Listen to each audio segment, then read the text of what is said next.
Today I'm joined on the couch by Sam and Quan, and I get to drink a Boba Drive drink because they are the owners of Boba Drive. So we'll be drinking our drinks on set. Personal question for Quan, because you introduced yourself as Wang.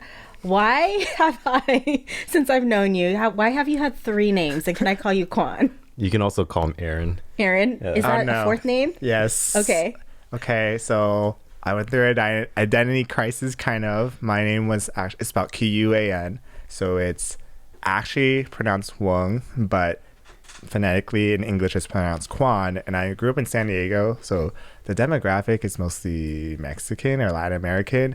And so people used to call me Juan all the time, so it drove me crazy. And then my middle name is actually Min. So my name is actually Min Quan. And then I was at this church with my ex, and she introduced me as Min, and I was like, oh no, because I'm Quan now. But then ever since COVID and Asian hate crimes and being proud of your heritage, I was like, I want to use the actual name that my parents gave me, which is Wang.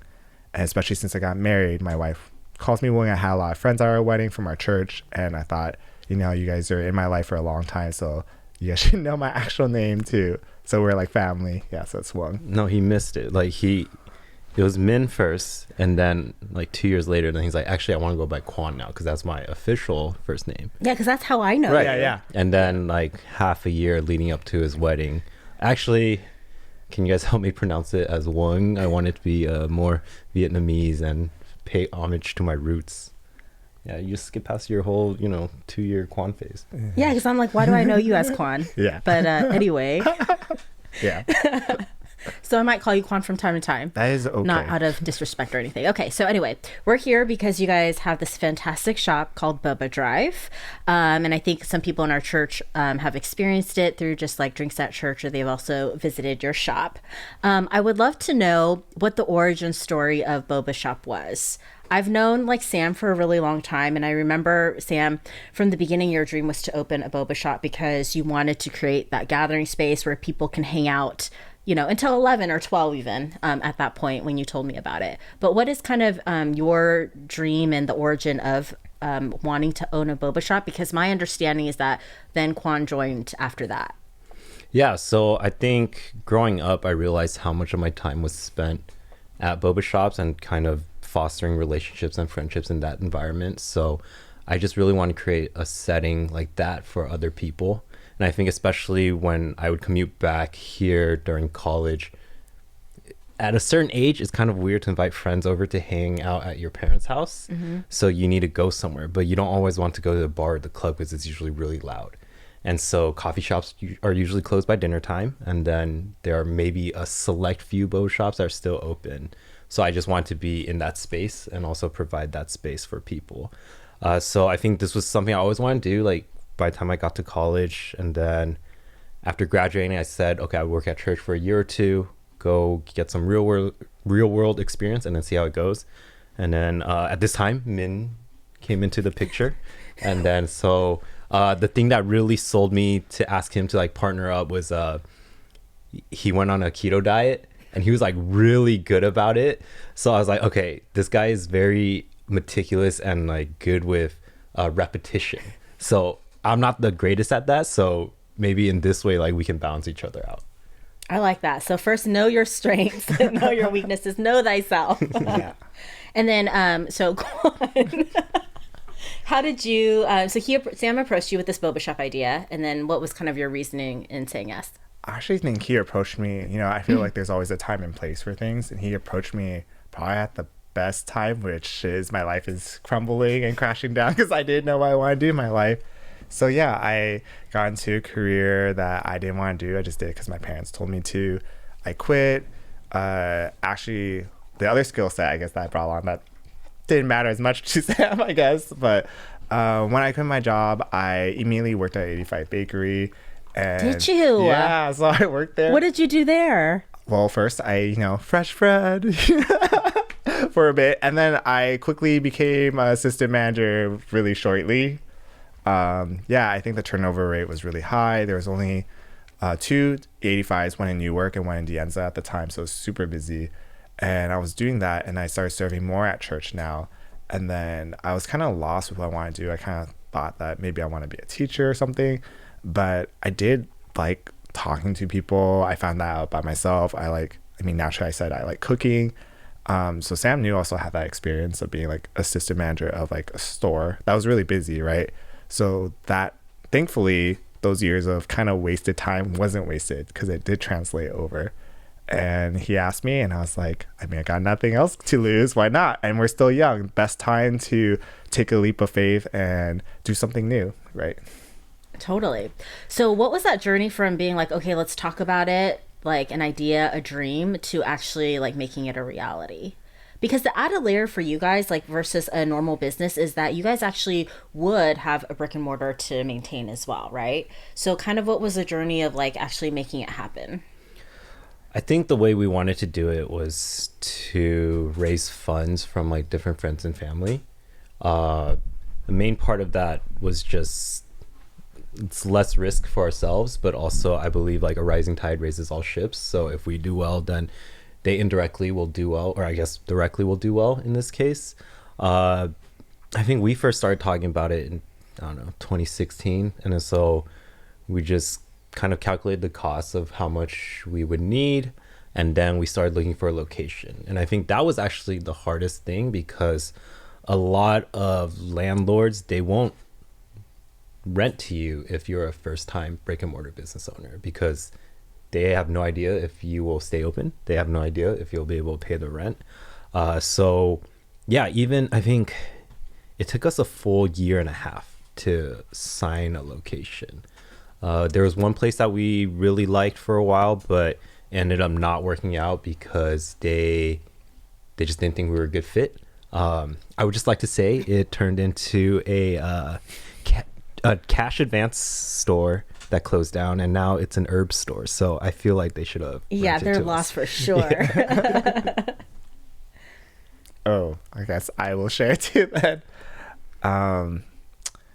Let's see. When we started, I was lost. Yeah, so it took forever to find an actual physical location. It was a lot of like waiting around, and I think for me and Sam, we were like praying about like, is it gonna happen, if it's not. And at the time, we were like, that first location, we're like, it has to be like, it's because we wanted to have a drive through, because we're actually called Boba Drive. I don't know if we introduced you as that yet, but we wanted a drive through originally, and that place had a drive through, right? So we're like, oh, this is like a sign from God, like it has to be, right? And then of course we didn't get it, and then we're like, is this a good idea? Should we be doing this? But we're like, no, we need to stick to our guns. Like we said, we'll do this. Like let's stick it, like run with it, right?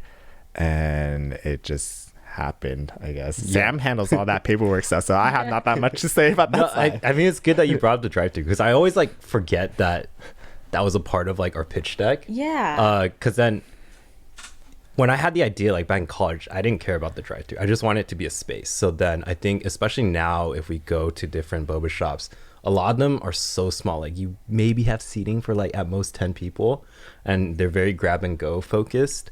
And so that was the first idea we had. It's just like, we just want to make sure we are big enough that mainly a group after church can go sit and not feel squished. Mm-hmm. But then I think somewhere along the way, I got a bit self-conscious about the idea. So I was like, okay, no, we need to add like some other gimmick to help differentiate us. So, oh yeah, let's like do a drive-thru. It's gonna be super easy. And then it turns out it's actually really hard, because unless it's an existing drive-thru, you actually have to get the city council to approve of any new drive-thru developments. Oh, interesting. But to do that, you also have to compete against Starbucks and the McDonald's of the world, which we are not at that level yet, hopefully. But, you know, it's also just really hard to do that. No, that totally piqued my interest. I was like, oh, drive-thru, that's like really cool. Mm-hmm. Do you think that like that would be part of the future, or? I think it's hard. I think like, yeah, just knowing a bit more now, it's probably too difficult to do. And I think we do okay enough without it. And if we did have a drive-thru, then maybe it takes away from the whole, hey, let's come and stay a while at Boba Drive aspect of the business. Yeah, from the original mission statement. Mm-hmm. Yeah. So we kind of pivoted, because we already came up with a name before. But how like that was one of my questions. Yeah. Like, how did you come up with the name Boba Drive? Like, was that like really hard to come by? Did you guys have like a list of 10 to 20 names? And I think I just really liked the name. I don't even really remember. I just remember that we were going through our name. I'm like, yeah, Boba Drive sounds like catchy, like it makes sense because like we're gonna have a drive-through, so let's call it Boba Drive. And then because we were like pretty like okay getting the spot. Actually the real reason why we didn't get it was someone else complained about us saying that we're a competitor. Oh. And they only sell 2 milk tea drinks. They're not even a milk tea shop, so that's why we couldn't get it. Yeah, they're a bakery on a homestead in Lawrence. You guys I won't throw anyone under the bus, but yeah, so that's what happened. So we actually, because when you start a business, you have to come up with a business name first, right, and do all the paperwork. So at this point, we're like, oh, we already did all that. Like, if we change our name, it's gonna be a lot of paperwork or restart and all the fees. And and then after that, I was like, Boba Drive, like a street address, like, it's about community. So like, this is like our home, your place, like this is where we live on Boba Drive. Like that came my idea. I know a lot of people like don't know that. They might think like, oh, why is there no drive-through? Or is it Boba Doctor? Because it says DR. Yeah. So like because some of our signage is like Boba DR, right? Because like on a street sign, like ironically we're also on Tasman Drive, right? So like when you see the street sign for Tasman Drive, it's just Tasman DR because it's abbreviated. So some people are like, oh, is it Tasman Doctor? But then I think another reason I actually wanted the specific word drive in addition to the location connotation is actually like drive as an ambition. So I think it kind of just spoke to our hopes and dreams with regards to this business venture. And then even at cafes, right, like people are always working on whatever side project or even their main project. So if we can provide a space where people have this ambition and an outlet for them to put work into their ambition, like great, so be it. I love that. I feel like I never would have known that unless we talked about how you guys came up with the name of the shop, actually. And I think there's like always and I'm glad that you guys put so much thought into your name because once you have it, you can't take it away. Yeah. So anyway, I love that. How do you guys kind of work together? Like when you guys decided, okay, we have the stream together, we're going to go for it. Like then what did you guys kind of do to either separate responsibilities or is there like a certain part of the business that one of you handles and the other person does the other? How does that work? Yeah. So for us, I think for me and Sam, we're both really self-aware of ourselves and our own strengths and what we lack. So we basically went down the list and be like, okay, I know I'm not good. Let's just say email, paperwork. Also, not only am I not good, but it's more like I don't want to do that. It's boring to me. And I was like, I want to like create recipes. I want to like figure out how to like, I don't know, take pictures, make things pretty. I don't know. That was my whole thing. And then Sam was like, okay, I guess I will do all the paperwork, all the like boring stuff. So he, handled the lawyer stuff, the financial side, scheduling employees, talking like hires. And I'm just more of like the actual storefront manager, kind of like running the store, finding vendors and our products. So we literally just played into our strengths and it just worked out. And I guess like another good thing happened is like us doing business here, we picked 2 different people who had different strengths versus both being only get the same thing and then we'll both be lacking in the same thing. Totally. I was gonna say that is actually like the most simple but the smartest way of divvying up like responsibilities. Like what are you good at and like what are you terrible at? And just like working off those lists. Yeah, so I think in the beginning that was kind of how we split it. So it's just like, all right, Wong has his experience from 85, so he's gonna handle everything like equipment, kitchen related. I will take care of like finances, any paperwork, and any legal side stuff. And then once we start opening, then initially like Wong would take care of the training for the workers since he knows all the equipment until like I got to speed. And we both kind of just like chimed in for the design of different things. And luckily like our place is already kind of built out, but we just kind of swapped out the walls, swapped out the furniture and stuff like that. And then after we open, I think then we kind of also got to see more of our strengths. I think in the beginning, I was like, I don't trust anyone else to take orders, so I'm going to take all the orders. But I hate taking orders. And then, so then one day one's like, Sam, maybe you should stop taking orders. I was like, it's probably a good idea. I'm going to stop taking orders now. Were you not warm and fuzzy? But like I'd be warm and fuzzy like 95% of the time. Yeah. And then that 5% of the time, like someone comes in and says something really dumb and then it's just all over my face. Right, whereas like Wong, he wants to be this people pleaser and he's just like, oh yeah, like whatever. So it's funny because we have certain restrictions when it comes to modifiers on our drinks. So like some drinks, right, it's fixed ice or whatever. But then it's like Wong will go take orders and then customers will come in and then they'll push really hard to change their ice levels on a certain drink, and then like Wong will like acquiesce. So that he comes back and then we're like making drinks, he's like, oh yeah, hey, do a less ice in that one, and we're all just like, What? Like, you made the rules. You said this not our drink, standard. we are not changing the ice, right? And then, so I have to push back on him during those moments, because then the next time this person comes in, if we're not there, they're like, oh, but you guys did this for me last time. Right. Yeah. So I think another aspect of kind of how we work well together is like, Wong is more trusting of, let's say, our customers and our workers, and I'm not, right? So like, he's more like, oh yeah, they got it. I'm like, no, like, we need to be there and basically shadow them until we know for sure they got it. Then we can take a step back. Yeah. And so I think that's kind of where we also work well together, because then it's like, all right, whatever is the middle ground between our default approach to things, it's probably a good middle ground and a good place to start. Cool.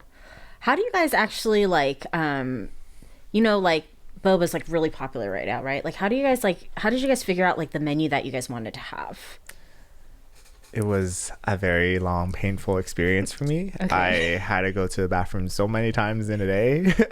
So cooking to me is kind of also like a science, right? You know, you take a default recipe, because like, honestly, I kind of stole from 85 as a like a baseline of like how to start a recipe, right?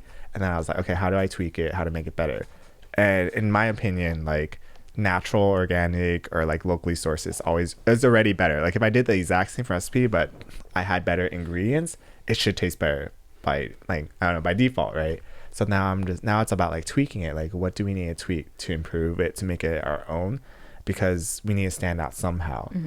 On top of that, though, I think me and Sam discussed that we wanted to be a boba shop that was like more classic, traditional. We didn't want to be like a gimmick where, like, you know, come try this weird flavored drink or this pretty drink and just come take a picture with wings, I guess, on a wall, and then never come back again. Right. Like, you just come once and might generate a lot of business for, like, I don't know, when we first launched a drink, but after that we wouldn't survive. So we're like, you know, we need to stick to our roots, you know. I think that ties into like even just being Asian American, right? Like, we see a lot of mom and pop shops. We also see like a lot of like the newer hip shops that are like trying to do trendy things, and like, what's the good middle ground before that? And we want that to like come through in our recipes too. Like, it's something familiar, not something too out there and too new and exotic. It's just comfort, like a home, like that homey vibe, right? Homey vibe, cafe vibe that like is kind of familiar to our roots. Yeah.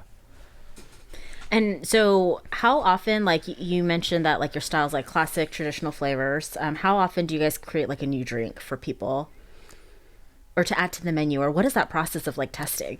So I actually can share a recent experience. Sure. So Sam actually went on a mission trip to Cambodia with our church, and on that trip he actually took some vacation time also to go to Taiwan, and of course Taiwan is where boba originated. And he went around trying drinks, and he actually tried this one drink, and he'll message me like, dude, I just had this drink, it was so good, can we make that?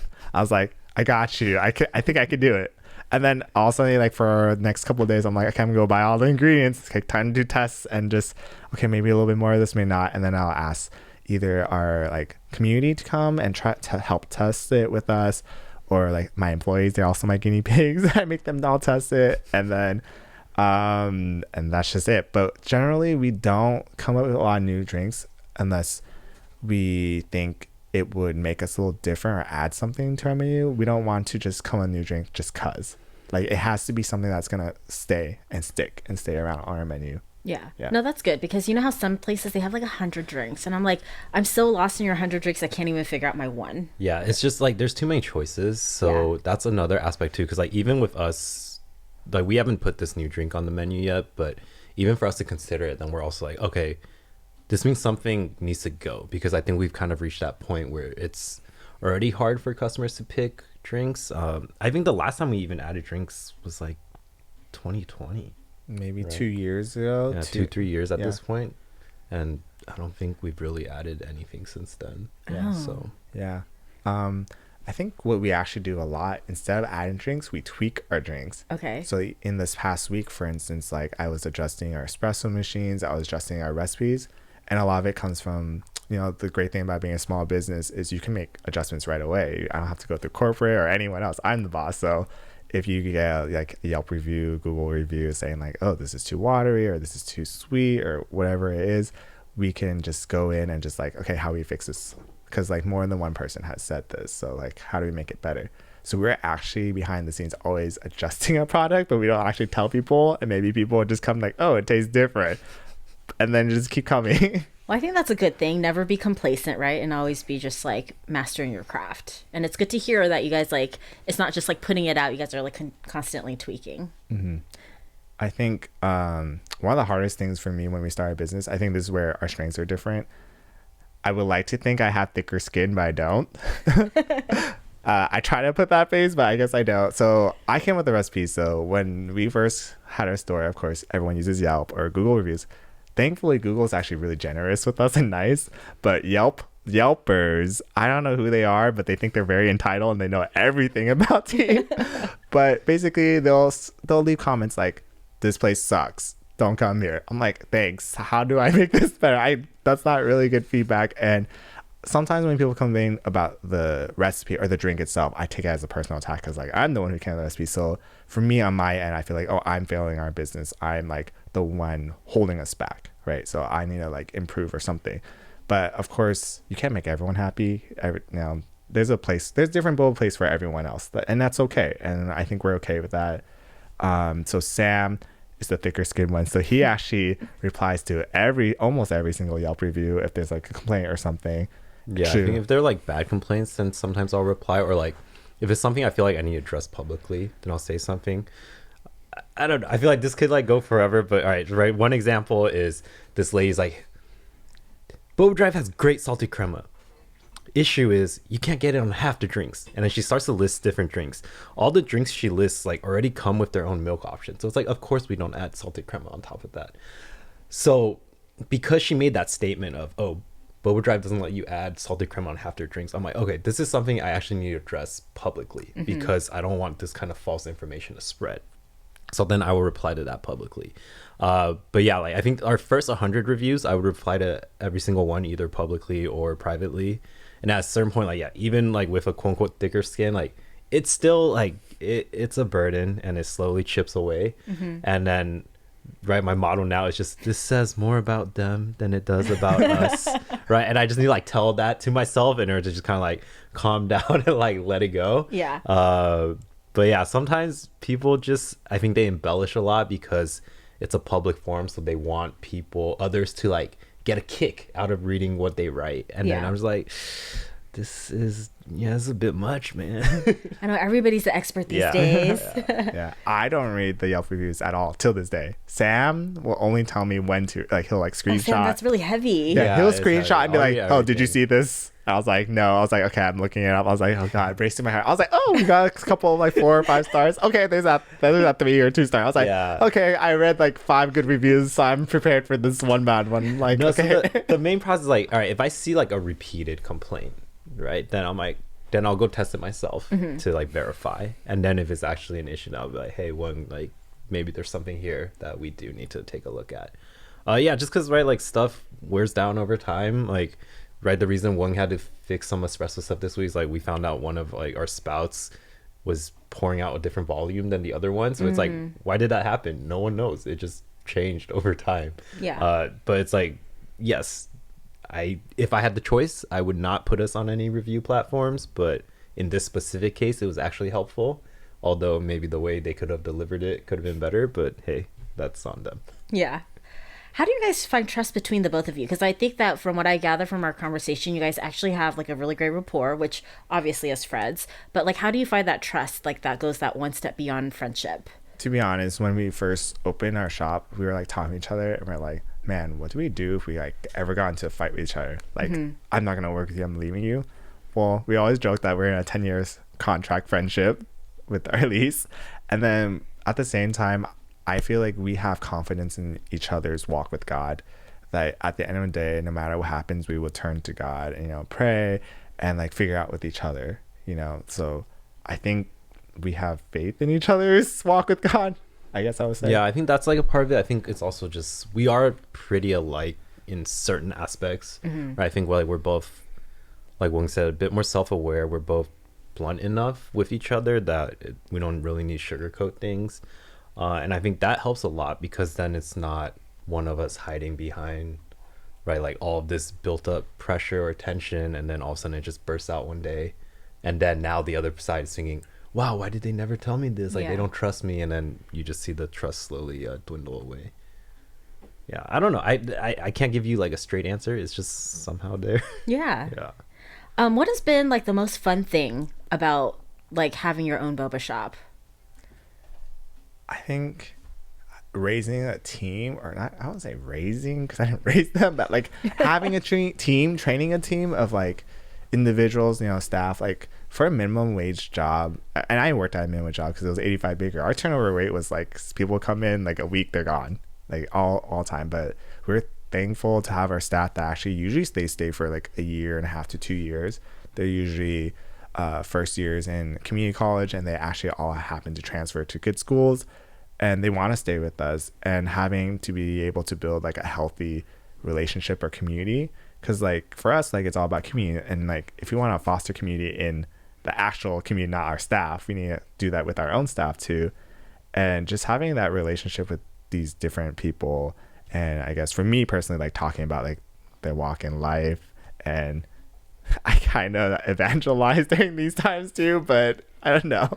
Yeah, Wung's also super nosy. Like he knows, like one of them's talking to a potential significant other. He's always like, "Oh, how's your love life going?" And like, it's like it's fun, it's funny, and then I think it does make them comfortable with us, which is, I think, yeah, especially in this kind of like boss to employee dynamic, especially in a minimum wage job, you probably don't see the kind of relationship we have with our workers in other areas or in other like arenas and different establishments. So I do think that's definitely one thing that's like really nice about it. There also is, like the little like we get to just walk in the shop and go to the back and make whatever when we feel like it. That's also kind of nice. Can you imagine paying, was it now $7 for a boba? I think I drink boba like 3 times a week. That's like $21 right there. And then I guess, and plus our spouses benefit from those benefits. Totally. Yeah, I mean, I still go to other places to check out the competition, so I spend that money. I'm not trying to like bash any other boba places, but every time when I take a chance, I'm disappointed. I was like, there goes $7. Do you guys secret shop other boba shops a lot? I probably do more than Sam Wung definitely does Yeah. more. But do you actually enjoy their drinks too, or are you just secret shopping? There's one other place I like will go regularly because I Okay. enjoy, and then I'll secretly shop at these other places. And similarly, I'm just like, I don't like this because of like whatever reason, just not my preference. Yeah. I try to be not. I don't think I'm a biased person. Like if it's good, I'll say it's good. If it's not good, it's not good. And like if someone asks me like, what on your menu do you not like, I would just say it. And I would just say it's a personal preference, because a lot of times it might be just a personal preference too. So there's that. What is the favorite thing or favorite drink that you guys have on your menu that you guys personally like love? I feel like having a boba shop, we get to drink our drinks a lot, so Yeah. sometimes it gets boring drinking the same thing. So I think during different time periods, I'll like always get the same thing. So right now, I think I've always liked a lychee green tea. I like more of the fruit teas. So lychee green tea or like a strawberry green tea is like what I like. That's a good question. I drink like everything every week. Yeah, but like I'll usually get like a Yakult green, maybe with like peach, or I'll just make whatever like that's like hidden on our menu. Do you guys have a hidden It's not menu like hidden in and menu. out? It's just like no, we just have like secret stash of random teas that like we try out, and then because I cool. try them out, I try our regular stuff all the time. Then I get bored, so then I'll just like keep mixing it up. But that's also another balance thing, right? Like one actually enjoys fruit teas and fruit drinks a lot more. I actually like the milk teas a lot more. So that's another area where I think we complement each other very well because it's not heavily biased towards just one side of the menu. Yeah. Yeah, so for me, like I know what I want in a fruit tea, so I'll be like, What do you want in a fruit tea? I want my tea to taste like fruit and tea, not fruit juice, which is a lot of things. Or the other option that I get when I come to other places with fruit tea, it's like it tastes like fruit in the beginning, and then after that it's just bitter. Oh, right. And I'm just like, that is not what I guess like this is me putting out there. Like tea is not actually supposed to be like bitter. Like if you over steep it, it becomes really bitter, but it should have like a kind of an aroma or a taste to it depending on what tea, right? So And then Sam, of course, really loves milk tea. So when it comes to milk time, they're like, oh, this is good enough. And Sam's like, no, this needs to be better. So I'm what's like, good okay. to you as like a milk tea connoisseur? I think like one thing, especially if you get like a black milk tea, like so you kind of get that initial, it's not like bitterness, but it's just like this initial kind of like boom in your face of like the black tea taste. But then after that, there's usually this like floral note at the end. And so I think for the longest time, well, partially because like our espresso spout was like being weird, I would only make drinks off that one. And so like I would never get that floral taste at the end. So I'd be like, Wong, what is wrong with our black tea catalog? Like this is disgusting. But we fixed it, so I hope it's good now. But I think that's the main thing. Like you get that tea aspect of it. It's not over steeped, so it's not bitter. And then you get that floral note at the end. Yeah, and I think like what Wong mentioned too, where because other places sometimes maybe they just like leave it there because they like forget about it. So I think a lot of people have become accustomed to thinking, oh, if it's bitter, then this is good tea. Do people really think that? Or they think that They there's think a that- lot of tea. Yeah, in they it. think that means, oh, there's quote unquote strong tea flavor. Oh. And then I was like, you're wrong, but like, how do I tell you you're wrong? Like, So you're wrong. It's overcooked. Do you guys have like a flavor on your menu that's like best selling? Like what's your most popular drink? It's best selling, but I hate it the most. I hate it gosh. too. Really? Yeah. yeah. It's What a is brown it? sugar milk. Everyone is still on that brown sugar craze. Yeah, because it looks nice in photos, and it just tastes like after you eat cinnamon toast crunch with your cereal milk, and then you drink the milk. That's what it tastes like. Oh, that sounds delicious. it's like caramelly and sweet and Yeah. heavy because it's, we use really nice milk too. Our milk is expensive.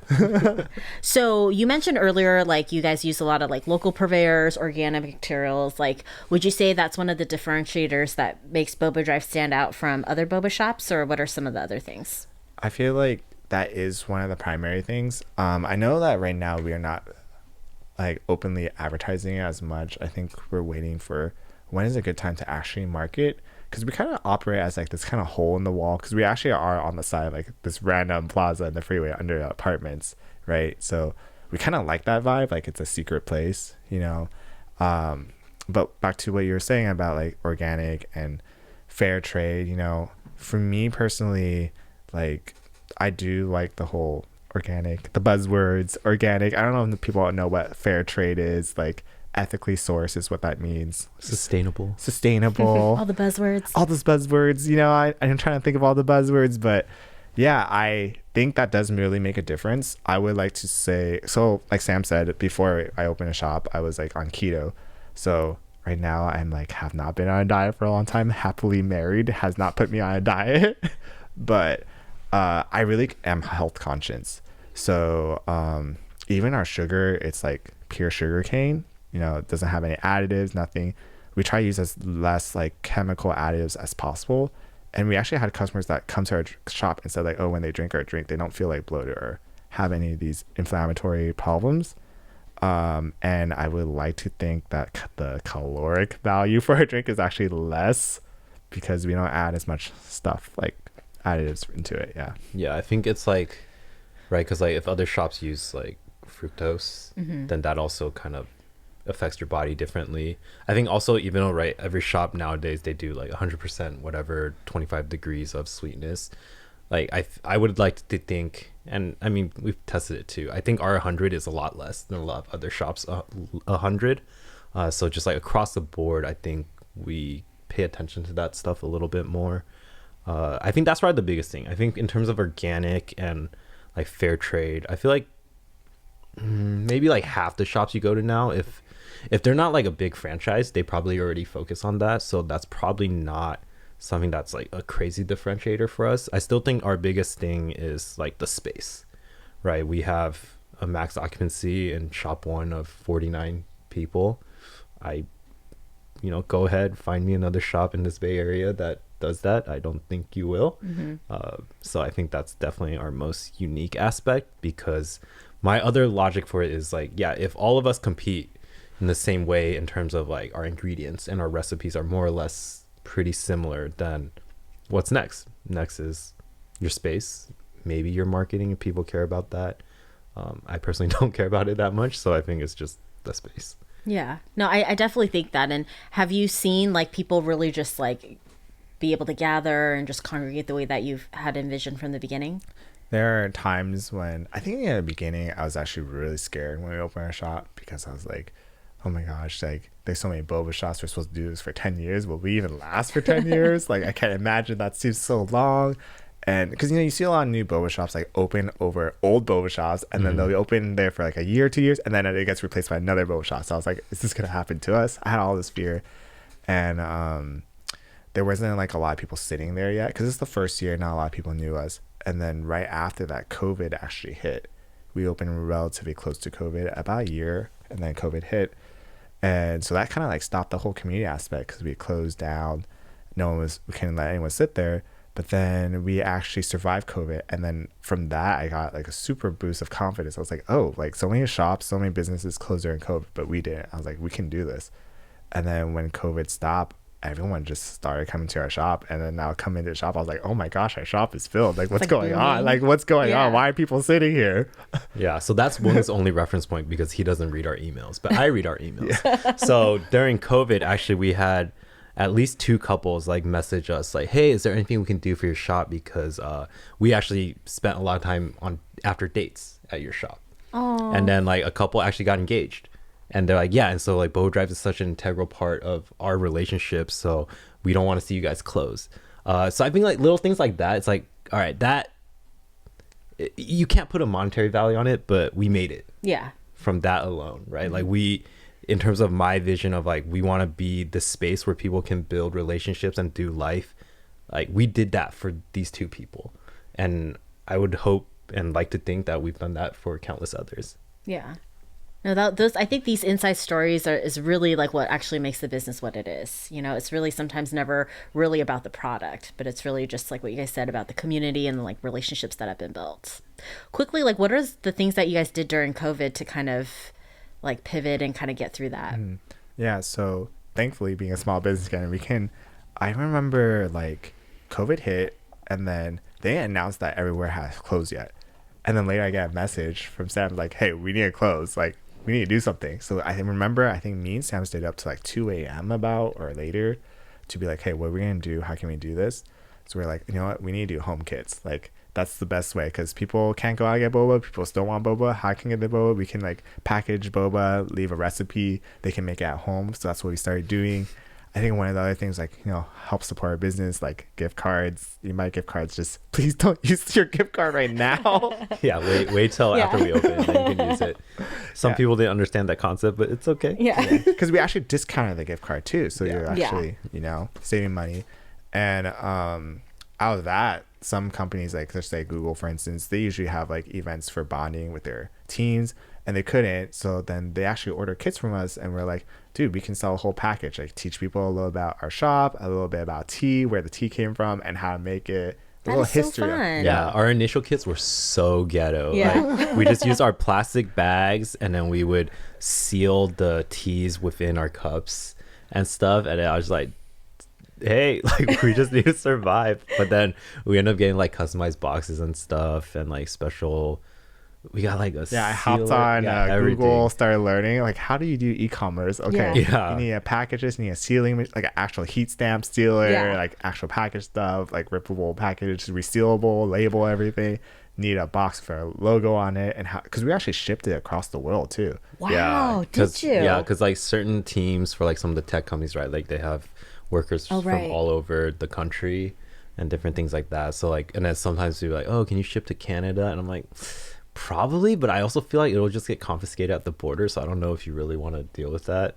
But sure, if you really want to try. Yeah.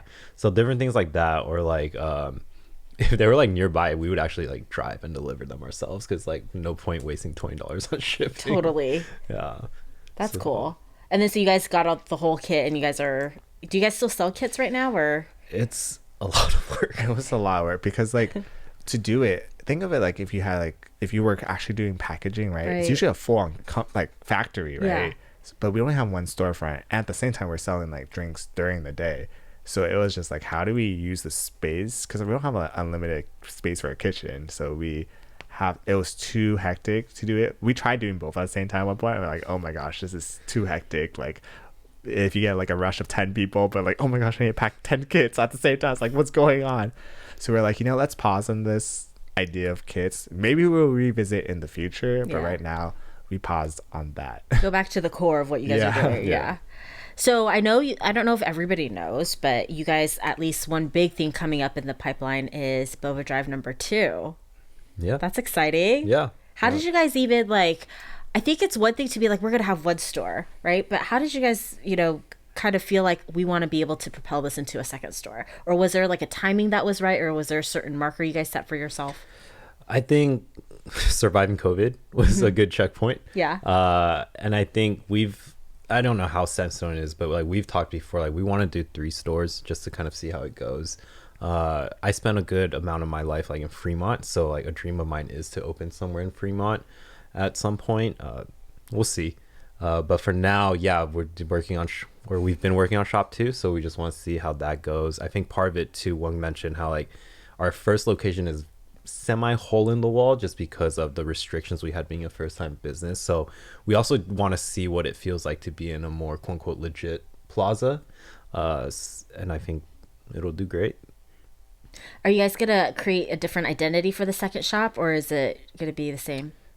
Do you know what I mean by that? Yeah. Okay. It's about the same. I guess like the only difference in identity is like maybe the interior design just looks a little bit lighter, but other than that, like same vibe. Like I think for our store, like one of the important things was having a big enough space for community, and that's like probably a must. So regardless if we open a third or fourth, whatever, we want a big enough size to fit at least maybe 30 or more people. So that's one of the key points, and always focus around community, because that's what I think that was Sam's dream, and also I'm all for that too. So yeah. And then do you guys have an open date for when that's going to happen? It's hard because I'm really pushing towards mid-May right now, but it's really hard just because when opening a shop, a lot of it is not actually dictated on us. It's dictated by the city and the city code. And even when we have like government shutdowns, that delays everything. So hopefully we're praying that right now we're waiting for like a fire safety inspection from the fire department to inspect our sprinklers. So that's like all on the city side, and it's been delayed by like another week already. So it's so hard to actually put a definite date, but we're like reaching the finish line soon. So we're like really excited and stressed out, I guess. Yeah, stressed because I'm like, we need to open soon. I would like to open now. Sam, when are you guys opening? I wish I had the answer, but I don't. So soon. That's the gut-wrenching question. Yeah. Oh, okay. Sorry. I'm sure once the city gives you guys the permit, that green light, you guys are like ready to run. Yeah. Are you guys going to do like a grand opening thing? Of course. Yeah. What does that look like, or is that a surprise? I think it'll probably be similar to the first one. So we like soft opened the first one for like a month. We had a friends and family day at some point during there, and then we'll do a big grand opening, pay for some social media ads and stuff like that, and then go from there. Fun.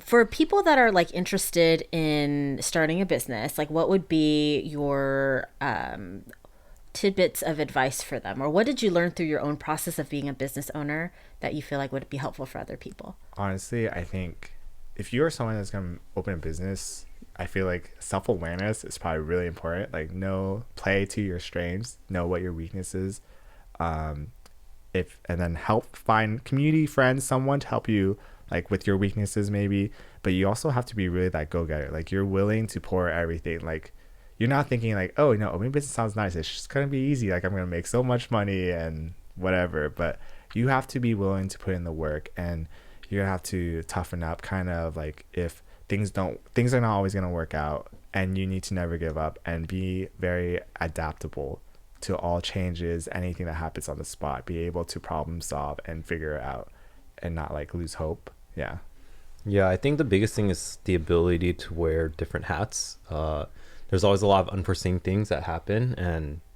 the buck stops with you, so you need to be able to do it. I personally like really enjoy that because I get really bored if I have to do the same thing over and over, so it's nice. But if I also didn't have the ability to like learn a new skill kind of on the fly, then we'd be kind of screwed. I think same with Wong, like with shop 2, like he's taken up a lot of the construction aspects, right? A lot of this like design and photography, or like even how you mentioned, oh, I need to figure out how to run an e-commerce business now. If we didn't have the ability to kind of pivot in that way, I don't think we would be here today. Awesome. Well, thank you so much for spending time with us. If people wanted to find Boba Drive and they're not familiar with your shop and who you guys are, how do they find you? Our website, bobadrive.shop, not .com, .shop, S-H-O-P. We're on Instagram at Boba Drive.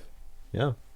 And we are off Fair Oaks and Tasman. Yeah, Fair Oaks and Tasman. And where's your new shop going to be? It's going to be closer to South San Jose by Cambrian Park area on Camden. Yeah, Camden and Union. Awesome. Well, we'll look forward to the open date on that and dream with you on shop number 3 in Fremont. Thanks. Thank you.